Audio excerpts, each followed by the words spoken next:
दिवसाची सुरुवात येशूबरोबर. बऱ्याच वेळेस आपला मनुष्य स्वभाव असा आहे की एखाद्या व्यक्तीबरोबर आपलं पटत नाही किंवा एखाद्या व्यक्तीबरोबर आपलं चांगलं पटतं. 10 लोक असतील तर त्यातल्या दोघांबरोबर आपलं पटतच नाही, असंही सुद्धा आपण आपल्या जीवनामध्ये बघत असतो. कोणाचा स्वभाव आपल्याला आवडत नाही, कोणावर आपला राग असतो आणि कोणाचं मत आपल्याला पटत नाही. अशा प्रकारे बऱ्याच वेळेस घडतं. कामाच्या ठिकाणी बघा नेहमी असे प्रकार घडतात की एकमेकांना न आवडणाऱ्या व्यक्ती त्या ठिकाणी असतात. कामाच्या ठिकाणीसुद्धा ही व्यक्ती मला आवडत नाही आणि मग त्याची फाईल जर माझ्याकडे आली तर मी अडवून ठेवणार, माझी फाईल त्याच्याकडे गेली तर तो अडवून ठेवणार आणि मग त्यामुळे कामावर परिणाम होतो आणि इतरांचे कामंसुद्धा अडून राहतात. बघा, जुन्या करारामध्ये ज्यावेळेस आपण एसावाचं उदाहरण बघतो, एसाव आणि याकोबाने ज्यावेळेस एसावाला फसवलं त्यावेळेस त्याचा राग इतका झाला की त्याने याकोबाला मारण्याचं ठरवलं आणि तो आवडेनासा झाला याकोब त्याला.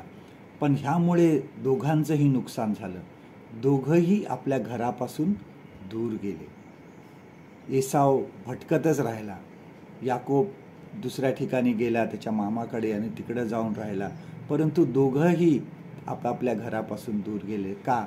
तर एकमेकाचा ते द्वेष करत होते. चर्चमध्ये, मंडळीमध्ये सुद्धा बऱ्याच वेळेस असे प्रकार घडतात. मंडळी वाढत नाही, चर्चची वाढ होत नाही. ह्याचं हे कारण आहे की एकमेकाचा द्वेष करणारे पुष्कळ त्यामध्ये असतात. जर हा चर्चला आला तर मी येणार नाही, तो चर्चला आला तर मी येणार नाही, जर ते आले नाही तरच मी चर्चला येईन, असं बऱ्याच वेळेस आपण आपल्या मनामध्ये ठरवतो. मंडळीमध्ये त्यामुळे गट निर्माण होतात. हे ह्या गटाचा आहे, तो त्या गटाचा आहे आणि ह्यामुळे मंडळी पुढे जात नाही, मंडळीचं कार्य जे आहे हे पुढे जात नाही. अशा वेळेस प्रार्थना करणं खूप गरजेचं आहे. प्रत्येकाचे स्वभाव सारखे नाहीत, प्रत्येकाचे स्वभाव वेगवेगळे आहेत. परंतु देवाने जे आपल्याला काम सोपवून दिलं, देवाने जी आपल्याला जबाबदारी दिलेली आहे ती आपल्याला प्रामाणिकपणे पार पाडली पाहिजे.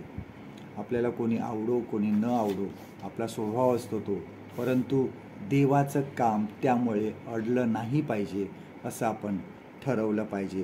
राग आहे, मत्सर आहे, भेदभाव आहे, ह्याला आपण जेवढं खतपाणी देऊ तेवढे ते वाढत जाणार आहे. आजचं देवाचं वचन आपल्यासाठी हे आहे, रोमकरास पत्र ह्याचा 12वा अध्याय आणि 18वा वचन.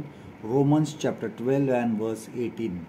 साधेल तर सर्व मनुष्याबरोबर आपणाकडून शांतीने राहा. परमेश्वर करो आजचा दिवस तुमचा आशीर्वादित करो.